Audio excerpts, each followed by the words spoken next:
આજે વાત કરવી છે કે એવા છોકરાની કે જે અમદાવાદના ખૂબ જ નાના ઘરમાં 9 લોકોના પરિવાર સાથે આર્થિક તંગીમાં જીવન જીવી રહ્યો છે। એટલી આર્થિક તંગી કે નવી નોટબુક લેવાના પણ પૈસા નહીં। સ્કૂલમાંથી નવી નોટબુક મંગાવે, નવી નોટબુક ના હોવાને લીધે માં હાર ના માને, પરંતુ જૂના કોરા કાગળોને ભેગા કરીને બાળક માટે એક નોટબુક સીવી આપે। આ છોકરાના હાથમાં નોટબુક આવે એ પરિસ્થિતિને દોષે નહીં, સમય સંજોગને કોષે નહીં, પરંતુ સફળ થવાના સપનાઓ જોવાની શરૂઆત કરે અને વિચારે કે મારે પણ જીવનમાં કંઈક કરવું છે। 16 વર્ષની ઉંમરેનું શિક્ષણ છૂટે નિષ્ફળતા માટે નહીં, પણ મોટા સપનાઓને સાકાર કરવા માટે માત્ર 100 રૂપિયા લઈ અને મુંબઈની ટ્રેનમાં ચડી જાય, ઝવેરી બજારમાં હીરા એસોટનું કામ કરે અને પહેલા 10,000 રૂપિયા કમાય। વિચારે કે આપણે પણ જીવનમાં કંઈ પણ કરી શકીએ તેમ છીએ। પોતાના ભાઈના બિઝનેસમાં સપોર્ટ કરે, બિઝનેસને મોટો કરે અને પછી ખાલી પડેલી રણસ્થિતિને જોઈ અને જ્યાં કોઈ નથી એવા મુંદ્રાની અંદર એક મોટું બંદર ડેવલપ કરે, રસ્તાઓ, વીજળી અને મકાનોની સંપૂર્ણ વ્યવસ્થા કરે અને વિશ્વને માટે વેપારનો દરવાજો ખોલી નાખે। આજે માએ સિવેલી એ નોટબુક જીવતી છે।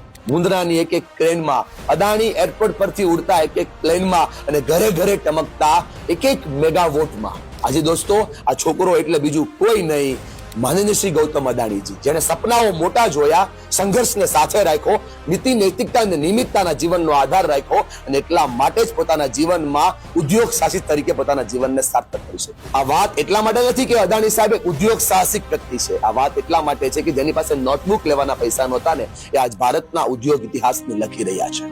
ઉદ્યોગ સાહસિકો ઘણા બધા છે, પરંતુ નાના અમસ્તા સપનાથી પોતાના મોટા જીવનને સાર્થક કરતા અદાણી સાહેબના જીવનને 100 સલામ છે।